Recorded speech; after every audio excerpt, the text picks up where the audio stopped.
Please, don't hurt her this time, huh? I ain't gonna hurt her. I just want her to play the fiddle.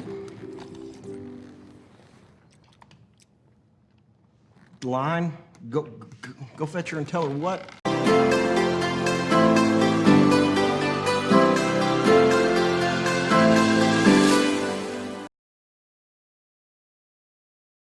What's up everybody, I'm Rick. And I'm Anna.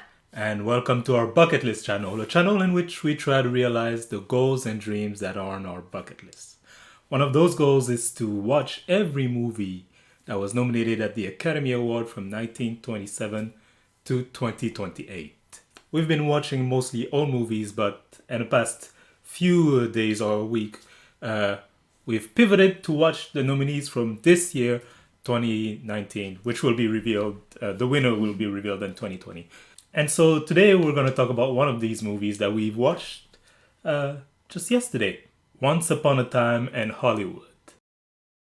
So the way we do this, for those of you who don't know, is the first part of our conversation is going to be spoiler free. So if you haven't seen the movie, don't worry, we'll just give our general thoughts about it, whether or not we liked it. And then in the second part, we'll go deeper into some of the scenes. If you don't want to be spoiled, don't worry, we will warn you when we switch to the spoiler part of our discussion. But before all of that,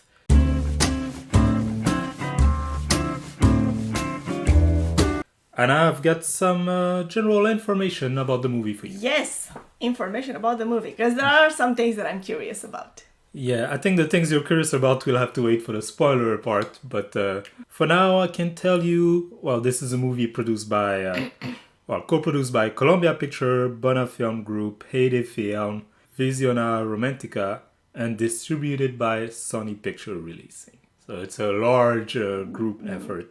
This is Tarantino's ninth movie, if you count Kill Bill as just one movie, which most people do. And so he even, and the poster itself, it says Tarantino's ninth movie. He famously said he would only do 10 movies and then retire. So we will see whether or not Really? that... I didn't know that. Yeah. We will see whether or not that becomes true. Directed by Quentin Tarantino. It has a huge cast. Maybe you recognize a lot of the actors, Yes. background and foreground. A few names. First, we'll start with the three main actors. Leonardo DiCaprio as Rick Dalton, Brad Pitt as Cliff Booth, and Margot Robbie as Sharon Tate. And then there are other names. I didn't pick everyone. There are a number of big names in the movie. Dakota Fanning as Squeaky. Luke Perry as Wayne Maunders. That was his last movie because he died shortly afterward. Oh. Al Pacino as Marvin Schwartz. Kurt Russell as Randy Miller, the stunt guy. And he's also the narrator. And there are many other names. We might go into more of them later on when we talk about the story. So I was telling you about how it was a bit difficult to find not difficult, but a bit more difficult than usual for Tarantino to find a distributor this time because he had been working with the Weinstein Company for all of his career. But after the Harvey Weinstein sexual abuse allegation, he cut ties with them and him and his company. And then was looking for a new distributor. Sony Picture announced that they would be the one distributing the film. They won out because they agreed to Tarantino's demand, which included at least $95 million budget, final cut privilege. So the final cut of the movie would be his. You know, a lot of times studios make changes that the director might not have agreed with. Okay. Extraordinary creative control. So basically all the So control. basically he does whatever he wants. Yeah. 25% of first dollar gross, and a stipulation that the right of the movie be reverted to him 10 to 20 years after release. That is a lot to agree to. Yeah, but it's Tarantino. Right, you So- want one of his movies. And the situation is not that he's looking for a distributor. It's rather distributors are fighting to be able to release his movie. You know? Right. And so he has the choice. He can make his demands and see who accepts them. Right. Wow. I think that speaks to really how much of a genius his movies are, and he is. The movie, commercial and critical success, it made, as of now, because it's still in some theaters, 289 million out of its 90 to 96 million budget, and was nominated for 10 Academy Award winner. Not winner, 10 Academy Award. Let's not predict right now. The same number as The Irishman and 1917. These award nominations are, of course, Best Picture. That's why we're talking about this movie now. Best Director for Quentin Tarantino. Best Actor for Leonardo DiCaprio. Best Supporting Actor for Brad Pitt. Best Original Screenplay for Tarantino. Best Cinematography for Robert Richardson. Best Costume Design for Ariane Phillips. Best Production Design for Barbara Ling and Nancy Hyde. Best Sound Mixing, Christian P. Michael Minkler, and Mark Ulano. And Best Sound Editing for Wiley Stateman. 10 nominations. A lot. So I'm curious because I really don't know this, but does he already have an Academy Award? Yes, he does. He actually has 2 for Best Original Screenplay, 1 for Pulp Fiction, and 1 for Django Unchained. Oh, but not for Best Director. No. Okay. Might this be his first one? Right? I think he would deserve one. Yeah, he was nominated Best Director for Pulp Fiction, Inglourious Bastard, and Once Upon a Time in Hollywood. So those are the facts that I have for now, but I'll have some more facts for you later on when we get into a spoiler discussion. Before that, spoiler free.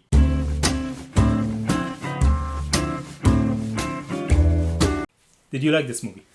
I did like it. I mean, it's a Quentin Tarantino movie, so if you've seen other movies of his, you know what to expect a little bit. I mean, not what the movie will be like, but like the type of movie that you would see. The treatment is very Tarantino-like, way less blood or violence. Right. If you do enjoy his movies in general, I think you would enjoy this one too. Personally, I do. I find his movies very interesting to watch. I liked it too. It's not a short movie. It was 2 hours, 40 minutes or something.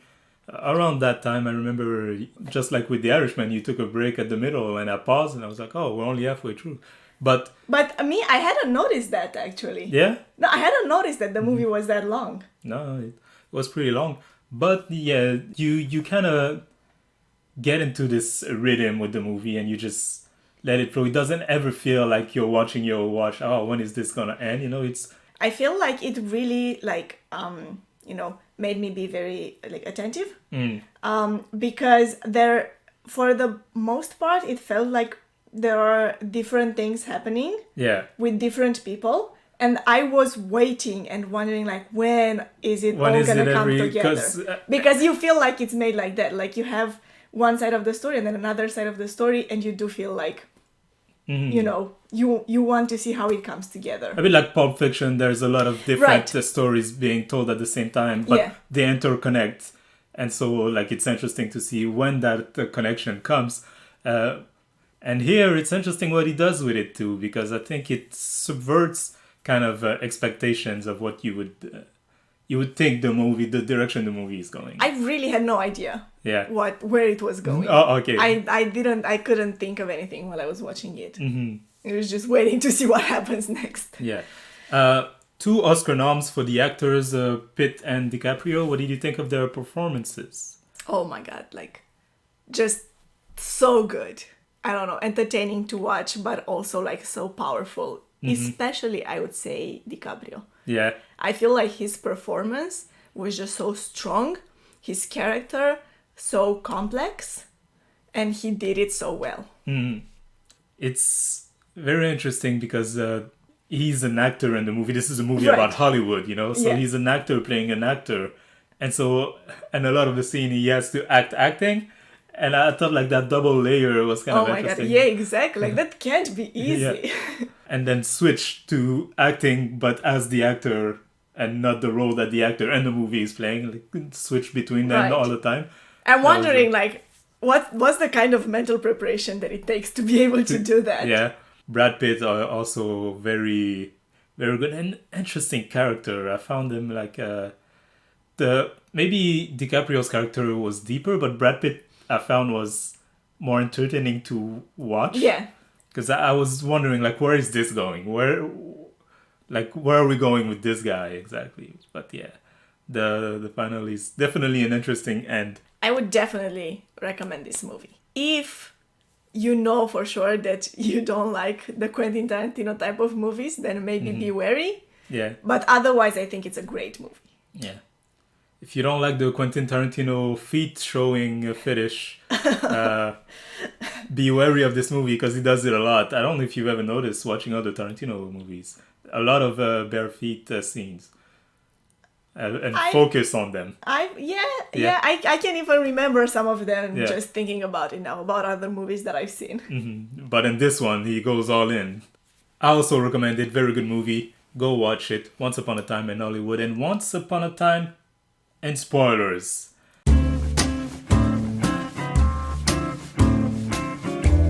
Now, before we get into the spoilers more specifically, I want to maybe answer some of the questions you have. Tell me about that scene. So Wait. I want to know so much. First, we're going to just talk about how the movie came to be. So Tarantino discovered the centerpiece of this movie, of this film, the idea, when he worked with an actor who had the same stunt double for 20 years. And even though there was like almost nothing for the stunt double to do in the movie, the actor like insisted so that the guy has a job. So Tarantino agreed, and that relationship fascinated him, and he decided to make a movie about Hollywood. But he also wanted to make a movie about another theme, which we're gonna get right into. Tarantino first created, when he was working on the movie, the character of Cliff Booth, the bodyguard. Give him not bodyguard, the stunt double. Yeah, it gave him a big backstory, and then off of that, made him the double of Rick Dalton. That's an interesting way to go around it. I don't. Please explain that again. So he created Cliff, yeah, Right. wrote a huge backstory for him, and then made Cliff the double, the stunt double. So not the main. Okay. I see. Do we see all of that huge backstory? Because I feel like we only get. No, but that a lot of the one- movies made like that. You know, even the fake show that they always talk about, Bounty Law. Right, yeah. He wrote episodes for it. He wrote like he goes really deep into the lore Wow, of like to his make it things. feel more realistic, Yeah, to exactly. have. But we get hints of what Cliff's backstory is. You know, yeah, they that's say, what I'm saying. Because like we only get a few. They say he was a war hero. They say like he's a expert martial artist. They say he might have killed his wife, or was it an accident? Yeah, it remains hanging like Yeah. we don't know for sure. Oh, that's interesting. That like all of these things were actually so Yeah. carefully planned. Tarantino decided to have Sharon Tate as the next door neighbor afterward. That's the process of how he made the movie. And then first he worked on the ending of the movie. And then from there went backward. And it was the first time he ever did a movie that way. But he thought that he was confident enough in the characters that he created that he could just let them drive the movie and just let it be a movie about the life of the three characters. Oh, wow. I'm speechless. I'm impressed. Yeah. The story mixes real characters and events with fiction. Dalton and Booth are probably the most fictional out of it, except some events that are totally changed. But they are based off of different actors of the time and stunt people. But historical characters, real characters, include, of course, Roman Polanski, Sharon Tate, Bruce Lee, Right. Steve McQueen, Charles Manson, and a member of the Manson family. And this is where we get to your questions. Yes. The other theme of the movie that he wanted to explore was the Manson family. He wanted to make a movie about Hollywood, but also wanted to make a movie about the Manson family. So the movie retells event linked to Charles Manson, which we see in the movie. He comes to the door of Polanski at the beginning and asks, "Oh, is this guy there?" They say, "No, he moved." That was Charles Manson. And his cult and murders and the family, like the cult and murders that the family were involved in. A little bit of background. I don't know if you know a lot about the Charles Manson family and their murder. No, not really. No? Okay, so maybe I can give you a short background. During the summer of '69, Manson and his followers told his followers that there would soon be a race war in America between black and whites. And that summer, he encouraged his followers to start the war by committing crimes around Los Angeles, murders around Los Angeles, and making it look like black people had done it. Okay. Or making it look like it was racially motivated.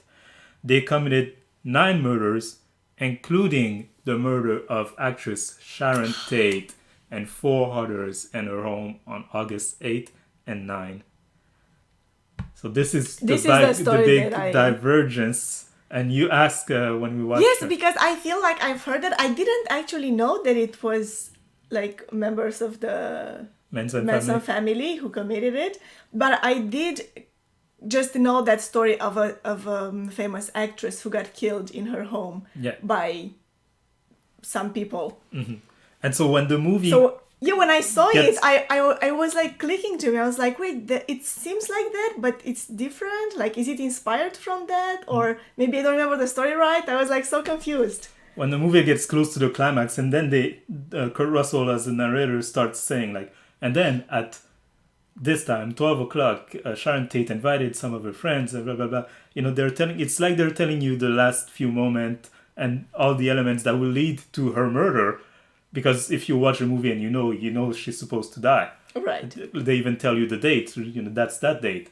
But then in classic Tarantino fashion, he subverts your expectation and the ending is different. She doesn't die. They kill the Manson family people. They being Pitt, DiCaprio, right. And the wife. And the dog. Let's not forget the dog. Yeah, the dog. Very important. The dog was a hero. Of course, this is a pretty touchy subject because these are real events in which people really died. So Tarantino gave an early copy of the script to Polanski to assure him that he didn't have anything to worry about. And then Deborah Tate, Sharon Tate's sister, was initially opposed, but then after she talked with Tarantino, she said, like, this is not the kind of movie you would expect when you hear Tarantino and Manson. Because you would expect a bloodbath and, Like, I think she wouldn't have wanted to see, like, an overdone scene of her sister getting killed. Yeah. But yeah, and after visiting the set, she was really impressed with Margot Robbie's performance and even gave her some jewelry of Sharon Tate. Oh, really? Yeah. Mm-hmm. That's nice. To wear I was really impressed with her performance too. But I mean, I love Margot Robbie. Yeah, she's really good. I think she's amazing. She's an amazing actress. But some people had, criticism saying like that she had too few lines in the movie, to which Tarantino said, I thought it would be both touching and also sad and melancholic to just spend a little time with her, just see how she's living, how she's existing. I just wanted you to see Sharon a lot. Let's start with that ending scene. Yeah, it really kept me on edge because, like I told you, I remembered like the story as it was happening. I recognized it, but then because it happened differently, I was like, wait, am I not remembering correctly, or is it just maybe inspired from that story? It's not like the actual events. Mm-hmm. But I was confused, but at the same time I was so surprised. Mm-hmm. And it was like a really well done scene, especially with Brad Pitt Yeah. when the people get in the house and like his attitude and the way he acts. Because he's high. Yeah. Yeah, exactly.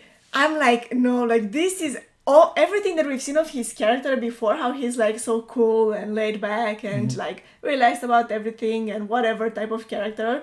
Like we see him there and he has the same kind of attitude, but you see it from a very different perspective. It's really like I really liked his reaction and But the way he played it really that. went into a direction that I wasn't expecting, because like when he left the acid cigarette there in the middle of the movie, I thought, oh, this will come back and this will have an importance. Like this is the whole reason he got that, so that he won't be able to act when the murderers come. You know, he'll be too high and won't be able to do anything. But no, he still destroys them. Yeah, definitely. And then when one of them escapes, I thought, oh, then she's the one who's gonna kill Sharon Tate. But no, she doesn't. Like DiCaprio just burns her in the pool. And into the pool. Yeah. Oh, and that thing with the flamethrower. Yeah, So like that was a callback to the beginning of the movie when he's talking with right. Al Pacino. Like About these things, to- like they're terrible, man. I was scared of it. You can't. But yeah, Yeah. That was a really well done scene. And the very ending of it, when he gets invited into Sharon Tate's Sharon yeah. Tate's house, I was like, that's nice. Like that's such a nice ending. Which you But it also mirrors like the beginning of the movie when he first see Polanski and he's like, I'm one like pool party or invitation away from being in a Polanski movie, you know. Yeah. And you can extrapolate that maybe after that, you know, he would meet. it would happen, right? Yeah. Like that's a nice ending. It's like, you know, very full of hope. Hope, and, yeah. And it's an ending that really feels like a new beginning. Yeah. It does feel like that because it feels like for him the whole movie, for DiCaprio's character, the whole movie was basically his downfall, was the end of his career. But then you see that last scene and you're like, oh no, like he could still, like from here on it feels like he might do something great, you know, like he might, you know, get back into it and it's hard for him because the downfall is not even due to like lack of talent. When he does that one scene with the little girl, everybody's like, man, you're wonderful, you're so good.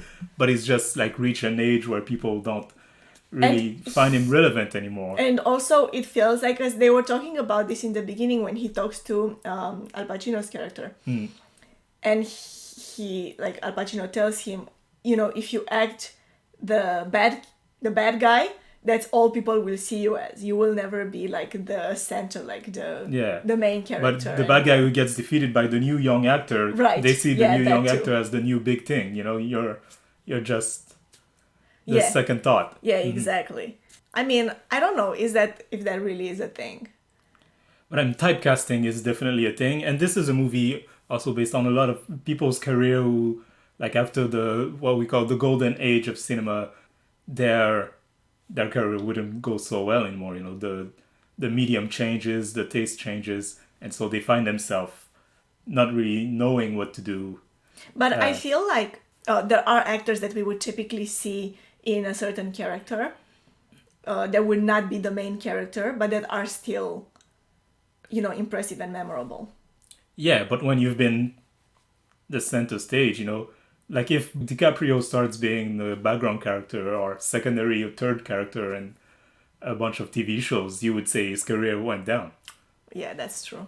But yeah, it's a note to Hollywood. You know, a lot of the movie is just them around Hollywood of the time, and you seeing how things work, seeing representation of Bruce Lee that, by the way, the estate of Bruce Lee was not in agreement with. I mean, it was kind of a caricatural in some ways. Yeah, it was a little bit. It was just a funny character. Yeah. But yeah, a lot of historical character that you're like, I recognize these and these and these. And if you were aware of the events of the time, when Brad Pitt also visits George's ranch, you're like, oh, these people, they're not just hippies. They're part of a cult, you know. Yeah. We didn't talk much about Brad Pitt's character. At first I was thinking, like, where is this going? Is he going to be resenting the fact that he's, like, It does feel like he's second to Yeah, to DiCaprio. DiCaprio, yeah. And like, does he feel comfortable with that? I was wondering at the beginning, but in the end, no, he really does. You know, it's And his friend. I also thought after they kept bringing back the fact that he's known for murdering his wife, Yeah. even though it was never proven, Mm-hmm. I thought that might also come back, Yeah, but no, like it doesn't. It doesn't change anything. Mm-hmm. We don't. There's no reveal. the death of the wife and mysterious circumstances is also based on the real death of Natalie Wood, Okay, Yeah. I don't know. who was also dead, and people don't really know whether or not the husband did it. Oh, okay. Well, the husband was at one point like suspected, but more so like the characters, I feel, knows who he is, you know, and what he's doing, and is totally comfortable with it. Right. You know, at every moment where you think that he might be on the verge of doing something like maybe more wrong, even though like he does a lot of beating up of people that you could say is a bit over the top. But for example, when the young girl proposed to have sexual interrogation with him, he's like, "No, I'm not going to do that. I avoided jail all of my life. You're not going to get me in jail." Right. Yeah.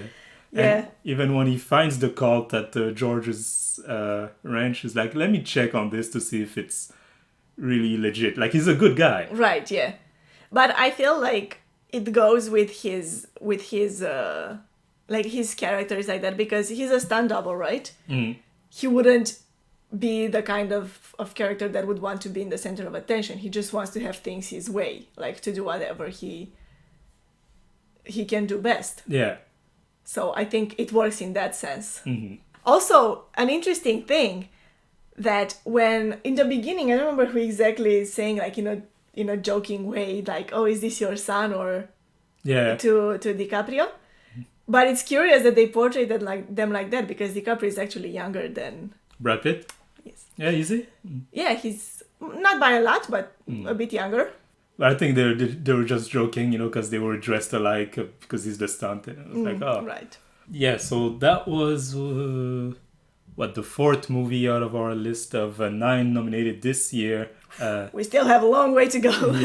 But all of them have been bangers so far. I also love this one. I recommend it once again for those of you who haven't seen it. Yes, me too. I definitely recommend this movie. But I'm kind of a Tarantino fan, so it wasn't a hard sell to begin with.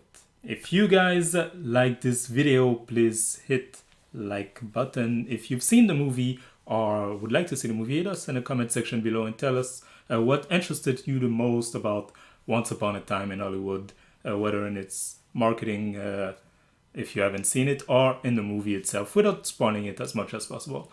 Subscribe if you haven't subscribed already, hit the notification bell to be notified when our next video drops, and have a nice day.